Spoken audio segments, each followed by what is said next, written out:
Well, that was one of those best laid plans things. That was supposed to be Tripe-Face Boogie from Waiting for Columbus, but that was actually St. Louis, 1990. 92.7 KOCF Burnridge Community Radio. We're Spencer Davis Group in front of that. Keep on running.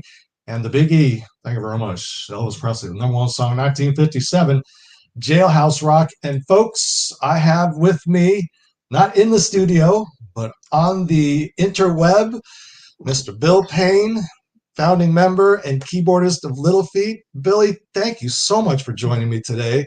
How are you? It's great to see you. Hey man, I'm doing all right, Andy. Thank you for having me. And that's that is the great thing about this is that we get to see each other because we're doing this on StreamYard. So we're also broadcasting video, audio to multiple platforms. Technology can be a wonderful thing. And it's very cool to be able to see you and actually, see you and talk to you instead of just being on the phone.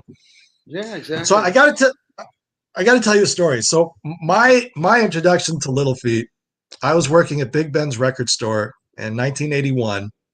Came into work, and in those days, we would play records throughout the store. So I came into work. I'd never heard of Little Feat. Tripe-Face Boogie was playing from Waiting for Columbus. And my mind was blown. I was done from there. I left my shift that night with every Little Feat album that we had in stock and was forever hooked from that moment on. And then it became my quest because you guys were off after Lowell's passing. Right. So then it became my quest to find anywhere that you guys were playing, any one of you, just so I could go and see somebody from Little Feat to play. Oh, and then that was how I ended up meeting Paul in, I think, 1984, 85. He was playing with Catfish Hodge. Yeah. And that was how I met Paul, and him and I became amazing friends. And wow. So that's my story. That's a great story. And thank you for sharing it with not only me, but everybody out there. It's nice to have those kind of connections with not only the music, but just the thing that, one step leads to another, that old cliche, but we've got these opportunities to see what the landscape unfolds. You know what I mean? Yeah. So you like Little Feat? What were Little Feat listening to? How were we influenced? So all those doors begin to open, right? Right, exactly. So let's talk about that for a second. Going back to when you and Lowell were starting up, what were the kinds of things that you were listening to that drove you to create this kind of music? It's probably best to describe the music that was in Lowell's house. I got there to meet him, and there was this little beautiful blonde-haired girl sitting cross-legged on the floor listening to Eric Satie. The door was open. I said, I'm Bill Payne, here to see Lowell. He goes, oh, wait, he's expecting you. He'll be back in 4 hours. I go, what does he do when he's not expecting you? I'm like wandering around this little rustic house. He's got like the John Coltrane. Right. I think was one of the members. He had Muddy Waters, Howlin' Wolf. He had a lot of stuff, man. It was the blues, oriented jazz. He had some, Lenny Bruce. Yeah. So when Lowell finally arrived, we didn't immediately, hey, let's start a band. We talked about everything under the sun. Right. But we enjoyed a wide swath of music from country to just the very things that we wound up playing as Little Feat. And we thought, well, why limit ourselves to what we can do? Let's take it to the nth degree, and let's make later.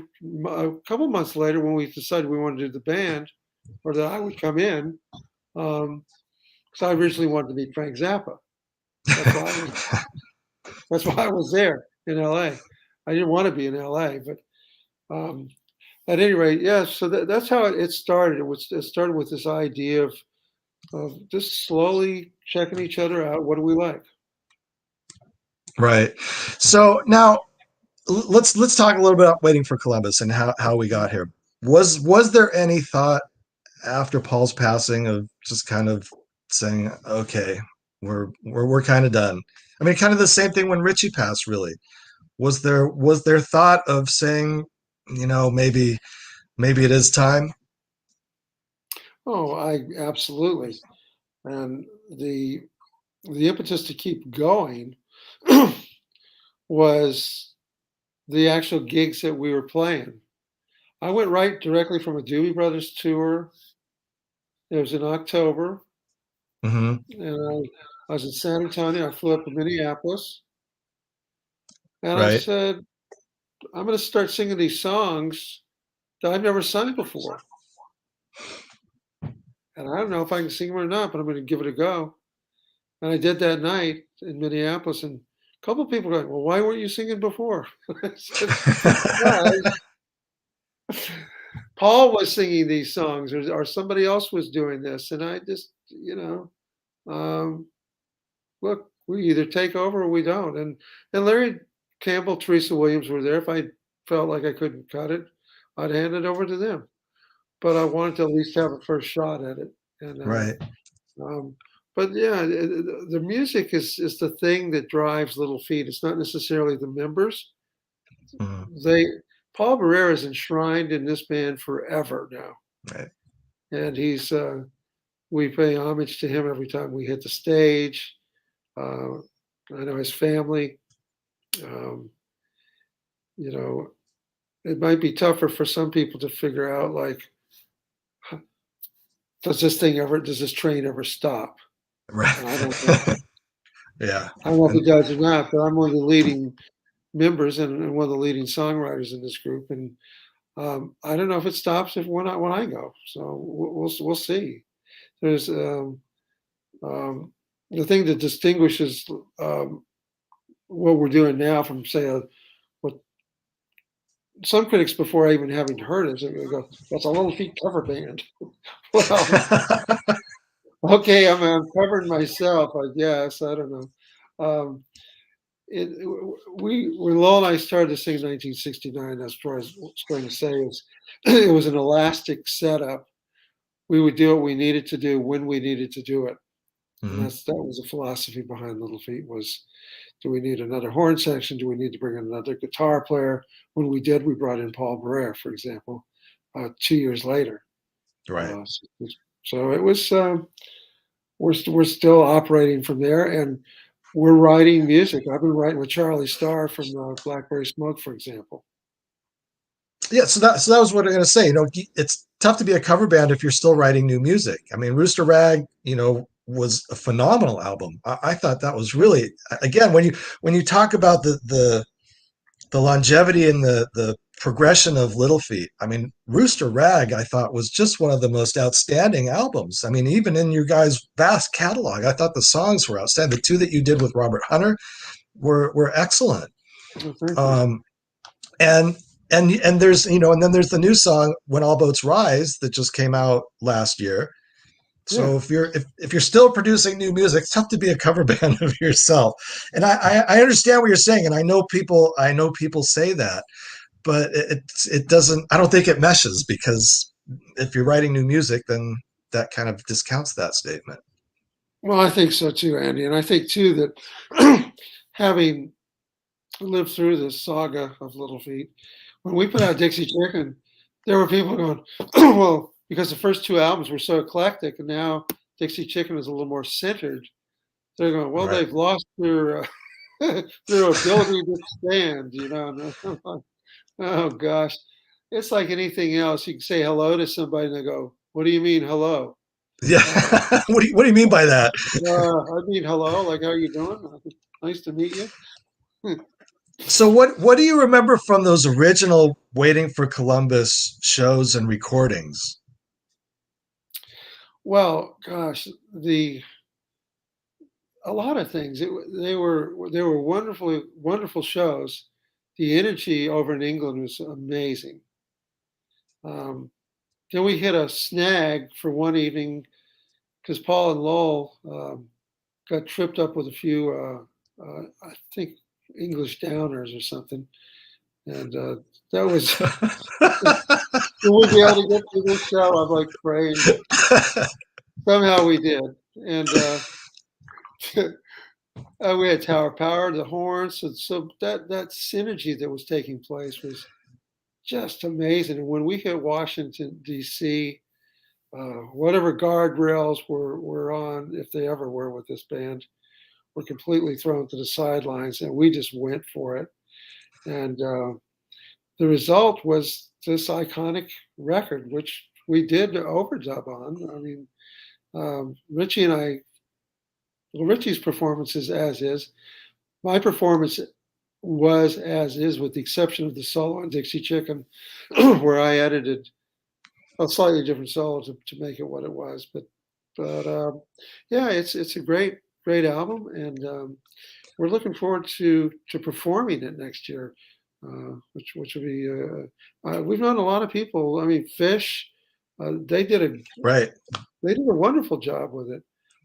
They There's came a out of bunch their of bands. hiatus to do that. That was their coming out. Their hiatus coming out was they played "Waiting for Columbus" cover to cover. Now, Yeah, I called Mike Gordon and thanked him profusely for that. I thought it was a wonderful gesture and a wonderful performance from them. yeah.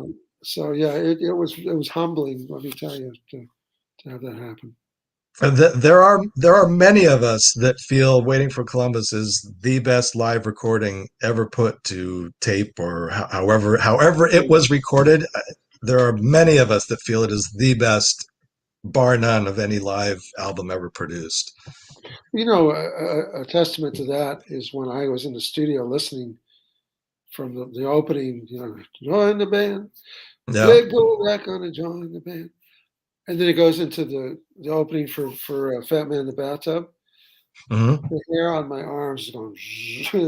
It just was like, I mean, it was electrifying. Yeah. And So then now, yeah, that thing was special. so what? So was it really the impetus, the 45th anniversary, that you guys decided, let's do this. Let's us do it cover to cover. You know, we just recently joined with some new managers in Nashville. They're called Vector. Ken Levitan is the chief guy there. Brian Penix is our main day-to-day guy, and a really, really wonderful manager. They've got a great team there. It was Brian's idea. I don't know if it was Ken's or not, but it was Brian was the first one to mention it to me. And people over the years, Andy, have suggested that we do that song in Hmm. its entirety. And I go, I don't know. I mean, why do it? But it with the new with Scott Sherrard, Tony Leone, that are new to the group. I just felt like for the second he said, I went, that's a home run. Yeah, we should do it. We ought to do it because if you're going to go up against yourself, we're always in competition with ourselves. Right. Let's go against the best we've got. And let's put it all on the line. Well, I am so looking forward to it. I actually I got a ticket for New Orleans and one for the Ryman. Oh, So good. I am immensely looking forward to that, and looking forward to coming and see you guys. Now let's talk about the music that you're writing. So is there going to be a new album in the works that all boats rise will be on, as well as some other stuff? Oh yeah. I've often said to people since we've restructured this thing that I don't have to personally go out and prove that I can play Dixie Chicken anymore. Um, I I can always sit in with a real tribute band and do that, and we love those people. I mean, they keep our name alive, and we're very pleased and grateful that they do that. Um, but no, I've been writing. I wrote 20 songs with Robert Hunter, so we'll undoubtedly Wow. dig out a couple more out of that lot. I imagine, in the scheme of things, we'll probably come up with no fewer than 2 albums, maybe more. Wow. Um, um, I'm out with the Doobie Brothers right now. I'm in Houston, Texas. I've got about 4 or 5 more shows with those guys, and I told them the other night that this is my last tour with them. I'm going to be dedicating 100% to Little Feat next year. Oh wow, boy, that makes my heart smile. I got to tell you, it really does. Well, I did. I mean, they knew it before I did. They go, when you went with the big guns down in Nashville, we kind of thought that might happen. I said, well, I wanted to make both things work, but I was told that we were doing maybe upwards of 80 shows. We'll see. But you tag on Doobie Brothers on top of that. I mean, look, I play like I'm 20 years old, but I'm 72. I think it's time to get realistic about what's in front of me. And I want to make sure that Little Feat has the best chance to do what we're going to do. And if I am fortunate enough to write a book, and whether I do it myself or I have some help doing it, I've been encouraged to do that by Ken Levitan and Vector. And so there's a lot of things that are happening for myself as well as Little Feat that require that kind of attention. So in that, I'm taking it very seriously what I'm doing. I bet you are. So now, waiting for Columbus, you have to have horns. Which of your horn accoutrements will you guys be having? So you got the Memphis horns, you got the Texicali horns that you often use. Well, we've been using these guys up in the Woodstock area, and discussions are on. You know, we're keeping an open mind about it because people have been offered certain dates that they can do, some they can't do, and so we're going to keep an open mind about it for right now. But when we play in Jamaica in January, we'll have gosh, I guess there's a the Ramble horn section. Okay, and they're Steve Bernstein and Jay Collins and Eric Larson.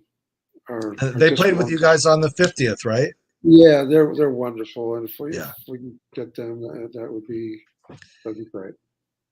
So, is there? Let me ask you this. I don't think I've ever asked you this. Is there a Little Feat time period that is kind of your favorite? I mean, you know, over the 50 years, is there a period where you guys were out and doing stuff that was just seemed more, I don't know, electric or more enjoyable at one time or another?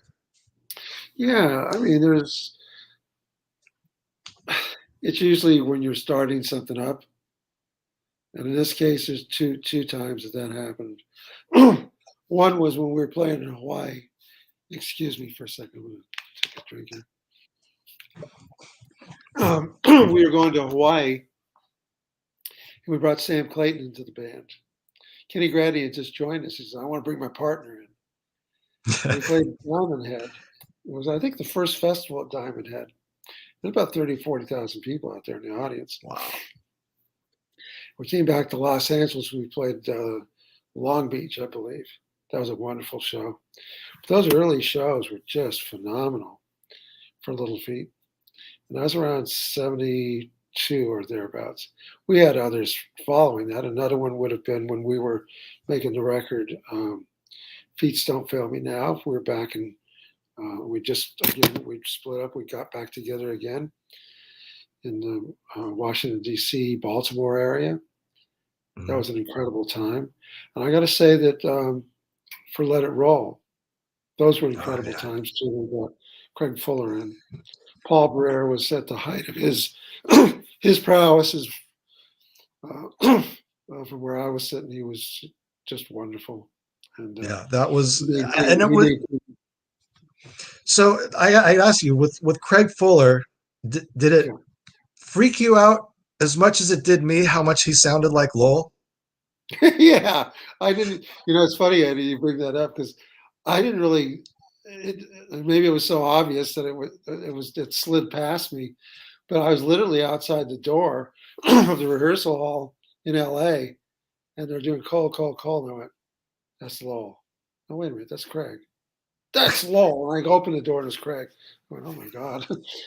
I mean, we didn't choose him for that. Right.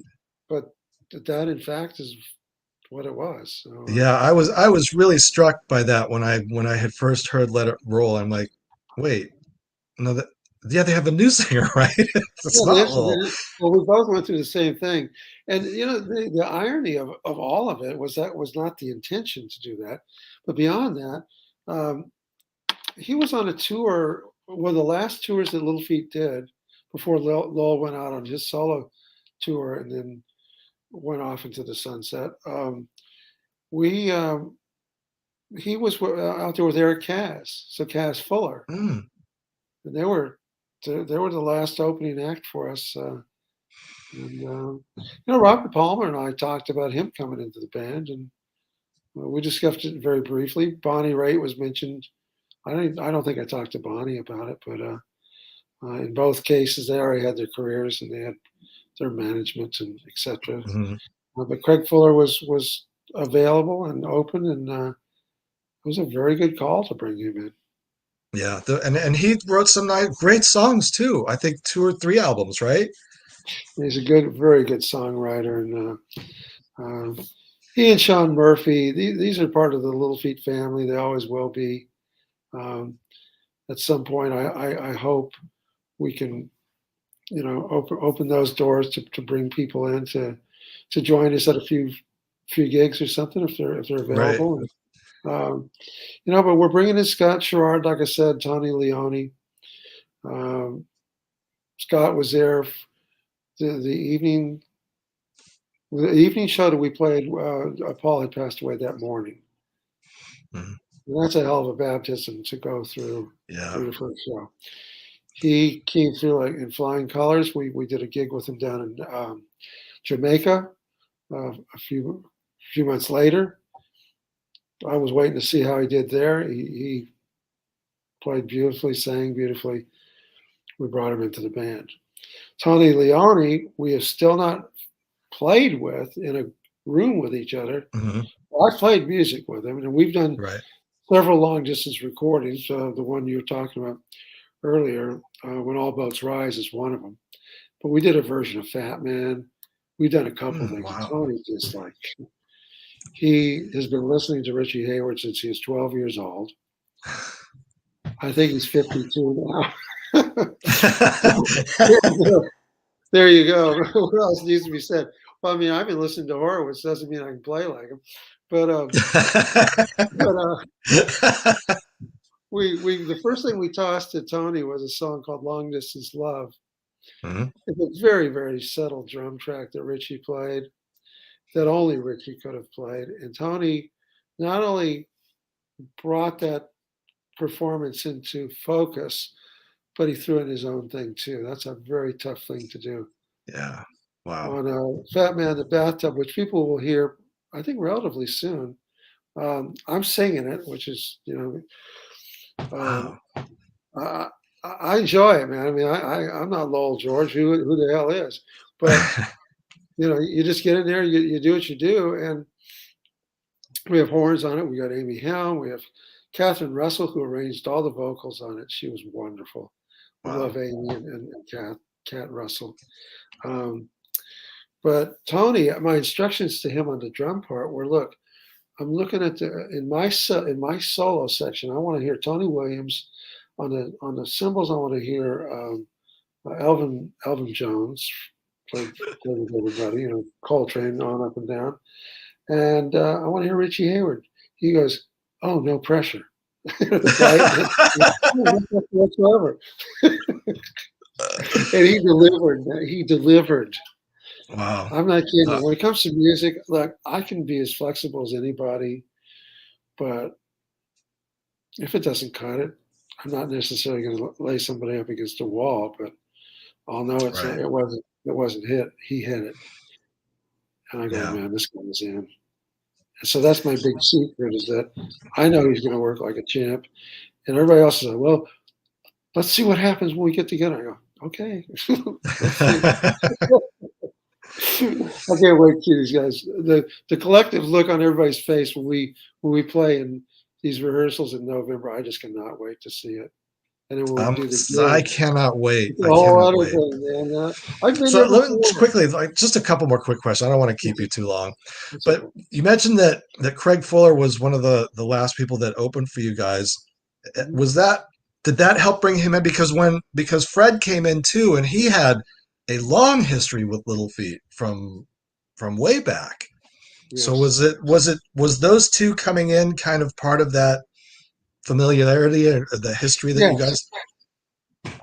Okay. Yeah, I would say so. I think that it's uh, you stick to people you know. Uh, Mhm. at least back then we did. And Right. but Fred, yeah, I helped bring him into Bob Seger tour, for example, in '86. Um, so he was on that, and Right. Okay. but yeah, Fred and I've known each other, God, forever, and Yeah. he's just rock solid. So, and yeah, to see and hear him play with he and Paul Barrere were, yeah, amazing stuff. Yeah. There. That was quite a relationship. It Definitely. was. Those two had a great conversation with one another, and uh, those it's it's a family basically. I mean, Yeah. we have families, and within families you love each other. You disagree sometimes, but at the end of the day, what's the new adage, which is the old adage, is we have each other's backs. Yeah. Well, on that note, Billy, thank you so much for taking the time A today. I pleasure, really man. appreciate it. I look forward, can't wait to see you guys and give you a hug. Well, I hope we can do that sooner than later. Right now, in this atmosphere, we're touring in a bubble, of course, Yeah. because of COVID. But eventually, I mean, I don't know what's going to happen, but we'll hope that everything allows us to do exactly that. It'd be a pleasure to do so. Yeah. All right, Billy. Thank you so much. Appreciate it. All right, man. Thanks See ya. again, again. All Take right. care. Adios. Well, Bill Payne from Little Feat here on 92.7 KOCF. Thank you, folks, for listening. Let's go out with one. We're going to actually go out with the new one, All Boats Rise, here on 92.7 KOCF.